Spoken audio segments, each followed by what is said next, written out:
You are watching Rahinijar TV with Ilama Sayyid Abdul Basit Bukhari. نبی اکرم صلی اللہ علیہ وآلہ وسلم کی سیرت طیبہ بیان ہو رہی ہے۔ اللہ تعالیٰ آپ سب کا دل جمی کے ساتھ بیٹھنا اپنی پاک بارگاہ میں قبول و منظور فرمائے۔ غزوہ بدر کے حوالے سے چیدہ باتیں آپ حضرات کے سامنے میں بیان کر رہا ہوں۔ میں نے کل بھی عرض کی تھی کہ نبی اکرم صلی اللہ علیہ وآلہ وسلم کی سیرت طیبہ سننا یہ انتہائی لازمی ہے تاکہ ہمیں اسلام کے بارے میں پتہ چلے، کیونکہ ہم تو مسلمانوں کے گھروں میں پیدا ہوئے ہیں، کسی قسم کی تکلیف ہم نے دیکھی نہیں ہے، تو جنہوں نے اسلام کی خاطر قربانیاں دی ہیں ان کی قربانیاں ہمارے سامنے ہونی چاہیے تاکہ ہمارے اندر وہ جذبات پیدا ہوں۔ حضرت سعد رضی اللہ تعالی عنہ نے تجویز پیش کی بدر کے میدان میں کہ آقا ہم آپ کے ایک اشارے پر جانیں قربان کریں گے، لیکن آپ ایسا کریں کہ آپ کے لیے ایک سائباں بنا دیتے ہیں چھپر سا، آپ اس کے نیچے آرام فرمائیں، صرف آپ دیکھیں کہ ہم ان سے لڑتے کیسے ہیں۔ تو سید عالم صلی اللہ علیہ وآلہ وسلم کو یہ تجویز بہت زیادہ پسند آئی، اور جتنی دیر معرکہ بدر جاری رہا آقا کریم صلی اللہ علیہ وآلہ وسلم کبھی سجدے میں گڑ گڑا کر روتے، کبھی نیاز مندی کرتے اور کبھی ناز کرتے، کبھی نیاز مندی سے عرض کرتے کہ مالک ہمیں فتح عطا فرما، مسلمانوں کو شکست سے بچا دے، تیری مدد کی ضرورت ہے، اور کبھی ناز سے کہتے تھے کہ یا اللہ اگر آج ان میں سے کوئی بھی نہ بچا تو شرک جو ہے وہ غالب آ جائے گا۔ دونوں چیزیں آقا کریم صلی اللہ علیہ وآلہ وسلم آپ دعا فرما رہے ہیں۔ جنگ بندی کی انتہائی کوششیں کی گئی کہ عمیر ابن واب کو قاصد بنا کر بھیجا کہ جاؤ دیکھو صورتحال کا جائزہ لو کہ وہ کس حال میں ہے۔ تو عمیر بن ابن واب نے آ کر چکر لگایا تو اس نے کہا کہ یہ تو 313 کی تعداد ہے، 320 سے کم ہے۔ تو اس نے چکر لگایا، ہو سکتا ہے کہیں باقی رکے ہوئے ہوں، اپنے گھوڑے کو دوڑایا، آگے پیچھے اس نے پہاڑیوں میں دیکھا کوئی بھی نہیں تھا، تو اس نے آ کر قریش کے لوگوں سے کہا کہ اے قوم قریش تمہیں معلوم نہیں ہے ان کی تعداد 300 کے لگ بھگ ہے، لیکن ہر فرد مجسمہ موت بنا ہوا ہے اور وہ مرنے مارنے پر تلا ہوا ہے۔ اور پھر عروہ بن مسعود ثقفی انہیں بھی قاصد بنا کر انہوں نے کہا میں نے دیکھا ہے کہ سید عالم صلی اللہ علیہ وآلہ وسلم وضو فرما رہے ہیں، چہرہ مبارک سے پانی لگ کے زمین پر وہ گرنے ہی نہیں دیتے، تم خون نکالنے کی بات کر رہے ہو۔ تو آپ نے جا کر عتبہ، یہ سمجھدار انسان تھا، عتبہ جو کافر تھا یہ بات کو سمجھتا تھا، تو عمیر ابن واب نے جا کر کہا عتبہ دیکھو آج تم اگر ایک کام کر لو زندگی بھر تمہارا احسان مجھ پر رہے گا، وہ کام یہ ہے کہ تم قریشیوں کو واپس لے جاؤ، جنگ نہ کرنے دو۔ عتبہ نے کہا کہ ایسے کیسے ہم واپس چلے جائیں؟ تو عمیر ابن واب نے ساری سچویشن بتائی کہ دیکھو وہ 300 ہیں، ہم میں سے ایک ایک کو تو وہ ماریں گے، تو ہمارے 1000 میں سے 300 تو مارے جائیں گے، وہ ہمارے رشتہ دار ضائع ہو جائیں گے، تم ایسا کرو چلے جاؤ تاکہ ہمارا نقصان نہ ہو۔ عتبہ نے ایک خطاب کیا قریشیوں سے، اس نے کہا دیکھو تمہیں محمد عربی کے غلاموں کو قتل کرنے سے کیا فائدہ ملے گا؟ اگر تم انہیں مار دیتے ہو تب کیا فائدہ ہوگا، نہیں مارتے تب کیا فائدہ ہوگا؟ تو بعد میں تم یہی کہو گے نا کہ میرے چچا کا بیٹا مارا گیا، اس طرف سے کوئی ماموزاد مارا گیا، یہ رشتہ داریاں ہیں، تو واپس چلو۔ انتہائی عمدہ مشورہ تھا، لوگ عتبہ کی بات سن گئے، لیکن سید عالم صلی اللہ علیہ وآلہ وسلم نے ایسے ہاتھ رکھا تھا، اور راوی کہتا ہے فما مات احد من موضع یدہ، جہاں پر حضور نے ہاتھ رکھا تھا نا کہ یہاں پر عتبہ کٹ کے مرے گا، 1 انچ بھی ہاتھ ادھر ادھر نہیں تھا، اسی جگہ پر عتبہ کٹ کے مرا، اسی جگہ پر ابو جہل کٹ کے مرا جہاں پر نشاندہی ہوئی تھی۔ بہرحال عتبہ جب یہ باتیں کر رہا تھا تو ابو جہل کہنے لگا عتبہ بزدلانہ باتیں کر رہا ہے، چونکہ عتبہ کا بیٹا ابو حذیفہ اسلام قبول کر چکا تھا۔ ابو جہل نے کہا اپنے بیٹے کو بچانا چاہتا ہے، یہ اس لیے اس سے ایسی بزدلانہ باتیں کر رہا ہے۔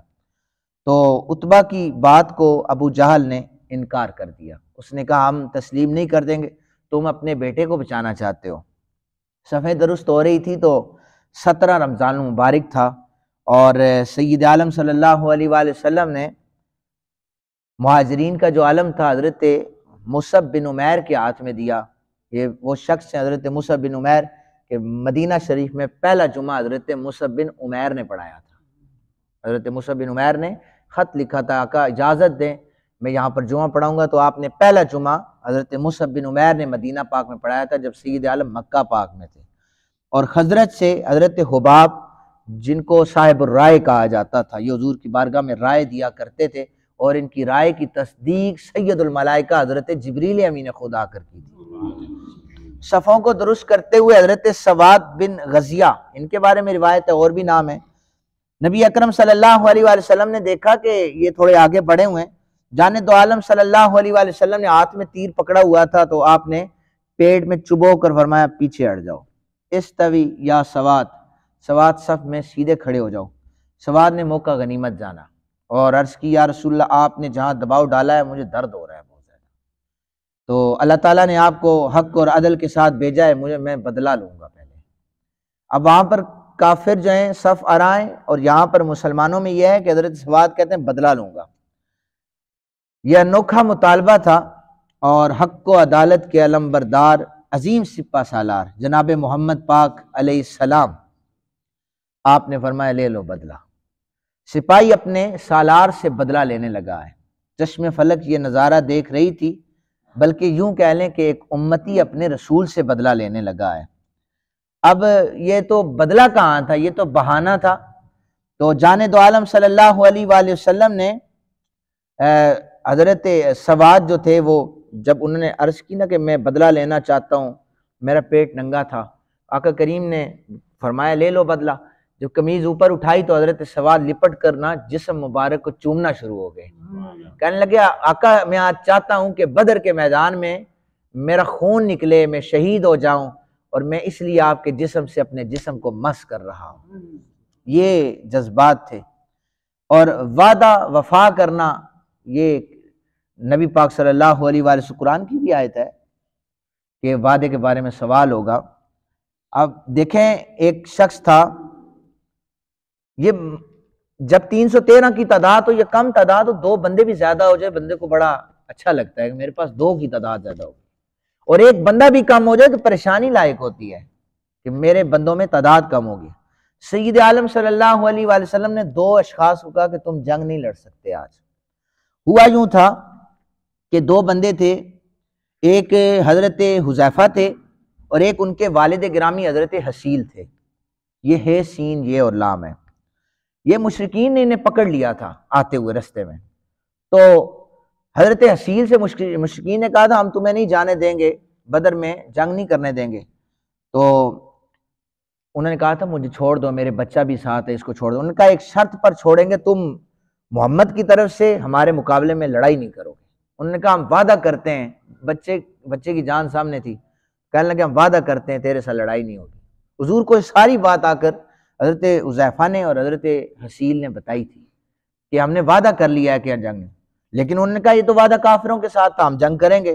سید عالم نے فرمایا نہیں، تم نے وعدہ کر لیا ہے، اب تم بیٹھ کر صرف جنگ دیکھو گے، جنگ لڑ نہیں سکتے. یہ وعدہ وفا کیا جا رہا ہے کہ غیر مسلم سے بھی اس وعدے کو نبھایا جائے تاکہ وہ ہم سے متاثر ہو. قباس ابن اشیم حیرت ہوئی اسے، اس نے صرف دل میں سوچا کہ مٹھی بھر لوگ ہیں اور ہمیں آج مٹانے کے لیے ہیں، یہ دل میں سوچا. اور اس نے دل میں جملہ کہا کہ اگر مکہ کی عورتیں نکل آئیں تو وہ بھی انہیں ماریں. اس نے یہ جملہ حضور کے غلاموں کے لیے بولا. تو بعد میں خندق کے میدان میں دل میں سوچا، بالکل زبان میں کہا ہی نہیں اس نے. خندق کے میدان میں حضور کے سامنے آیا، کلمہ پڑھنے لگا.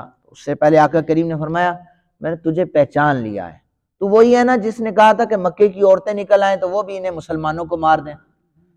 تو انہوں نے عرض کی یا رسول اللہ صلی اللہ علیہ وآلہ وسلم، یہ کلمات میری زبان پر ادا بھی نہیں ہوئے، نہ ہی میرے لبوں تک پہنچے، نہ کسی نے سنے. یہ تو میرے ذہن میں خیال آیا تھا. حضور یہ ایک لمحے کے لیے تھا، آپ کو اس کا بھی پتہ چل گیا ہے؟ حضور نے فرمایا مجھے اس خیال کا بھی پتہ چل گیا ہے. وہ آگے بڑھے، اشہد ان لا الہ الا اللہ و اشہد ان محمدن عبدہ و رسولہ، انہوں نے بھی کلمہ پڑھا۔ جنگ کا آغاز ہوا۔ عرب کا دستور تھا کہ ایک طرف سے بھی لوگ نکلتے تھے، دوست تین، اور اپنی جام بازیاں ان کے قصے سناتے تھے، اور ادھر سے بھی صحابہ کرام سے بھی یہ دستور تھا۔ پہلا شخص ان سے عتبہ نکلا، اپنے بھائی شیبہ کو بھی ساتھ دیا اور بیٹے ولید کو۔ یہ دو بڑی عمر کے تھے اور ولید جو تھا یہ جوان تھا۔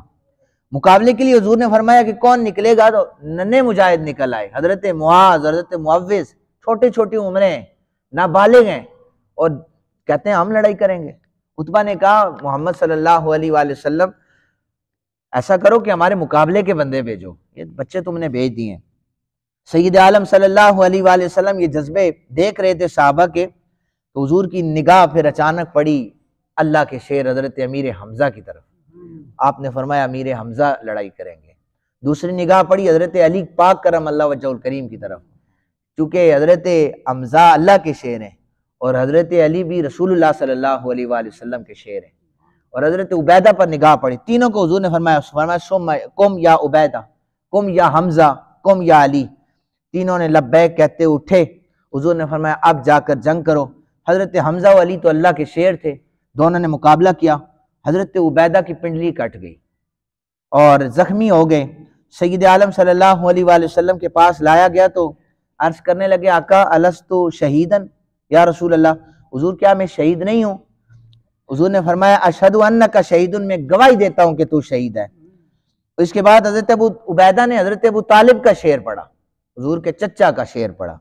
شعر یہ تھا وَنُسْلِمُهُ حَتَّى نَسْرَى حَوْلَهُ وَنَزْهَلُ عَنْ أَبْنَائِنَا وَالْحَلَائِلِ، ہم محمد کو اس وقت تک تمہارے سپرد کریں گے جب ہم سب اس کے گرد کٹ کٹ کر گر نہ پڑے، اور اس وقت ہم اپنے بیٹوں اور بیویوں کو بھول جائیں گے۔ یہ شعر شہادت کے وقت نبی اکرم صلی اللہ علیہ وآلہ وسلم کے صحابی کی زبان پہ تھا۔ جانے دو عالم صلی اللہ علیہ وآلہ وسلم سجدے میں التجائیں کر رہے تھے تو باہر ایک انصاری نوجوان تھے حضرت عارثہ، اچانک پتہ چلا کہ وہ شہید ہو گئے۔ یہ حضرت عارثہ سب سے کم عمر صحابی تھے، اور ایک دن نبی اکرم صلی اللہ علیہ وآلہ وسلم نے ان سے سوال کیا تھا کیفا اصبحت یا حارثہ، اے عارثہ تم نے آج کس حال میں صبح کی ہے؟ سننے ذرا یہ جواب سننے والا ہے۔ حضرت عارثہ نے عرض کی یا رسول اللہ، پورے یقین سے جواب دیا حضور میں پکا اور سچا مومن ہوں، اس حال میں صبح کی ہے۔ حضور نے فرمایا اتنے دعوے سے کہہ رہے ہو؟ متعجب ہو گئے، تعجب ہوا نا۔ حضرت عارثہ نے عرض کی یا رسول اللہ میں دنیا سے تعلق ختم کر چکا ہوں، رات بھر یاد خدا میں جاگتا ہوں اور دن بھر میرا روزہ ہوتا ہے، اور اب میری کیفیت یہ ہو گئی ہے کہ میں دیکھ رہا ہوں کہ عرش بالکل میرے سامنے ہے۔ حضرت عارثہ کہہ رہے ہیں، اور حضرت عارثہ کہتے ہیں اہل جنت کو آپس میں ملاقاتیں کرتے ہوئے بھی میں دیکھ رہا ہوں، اتنی کیفیت بڑھ چکی ہے۔ اور عرض کرتے ہیں حضور اہل دوزخ کی چیخیں بھی میرے کانوں میں سن رہی ہیں، ان کی فریادیں سن رہا ہوں۔ آقا کریم اتنے خوش ہوئے کہ ایک نوجوان میرے صحابی کا یہ عالم ہے کہ اتنے پکا اور سچا مومن ہے۔ تو حضرت عارثہ نے خوش دیکھا حضور کو، تو عرض کریں حضور دعا کریں نا میں شہید ہو جاؤں۔ ساتھ ہی بدر اب جڑا ہوا تھا، وہ تاریخ آ چکی تھی۔ نبی پاک صلی اللہ علیہ وآلہ وسلم نے دعا دی یا اللہ میرے عارثہ کو شہادت کا رتبہ عطا فرما۔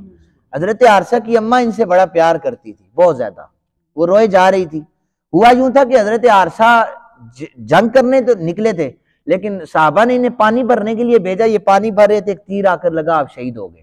اچانک حملہ ہوا، والدہ نے پوچھا کہ یا رسول اللہ بتائیے میرا بیٹا کس حال میں ہے، اگر جنت میں ہے تو صبر کر لوں، اگر دوزخ میں ہے تو عمر بھر روتی رہوں گی۔ پریشان ہو گئی نا والدہ، یہ اس لیے تھا انتہائی متقی اور پرہیزگار بیٹے تھے، کہنے لگے جہاد کرتے ہوئے تو میرا بیٹا نہیں نہ شہید ہوا، میرا بیٹا تو پانی بھرتے ہوئے شہید ہوا، ہو سکتا ہے شہادت کے بغیر جو اس طرح مر جاتا ہے وہ دوزخ میں جاتا ہے۔ یہ ایک اس کا خیال تھا، وہ میں آپ بتاتا ہوں۔ جانے دو عالم صلی اللہ علیہ وآلہ وسلم نے مامتا کو تڑپتا ہوا دیکھا، بلیغ انداز میں تسلی دی۔ حضور نے فرمایا اوا حبلتی یا امہ حارثہ، حارثہ کی اماں دیوانی ہو گئی ہے، دیوانی ہو گئی ہے۔ تو ایک جنت کی بات کرتی ہے، وہاں پر کئی جنتیں موجود ہیں، اور ان میں سب سے اعلیٰ اور برتر جنت کا نام جنت الفردوس ہے۔ پتہ ہے تیرا بیٹا کسی عام جنت میں نہیں، جنت الفردوس میں اس کو اللہ نے مقام عطا کر دیا ہے۔ تو حضرت حارثہ کی اماں اس پریشانی کو بھی بھول چکی تھی۔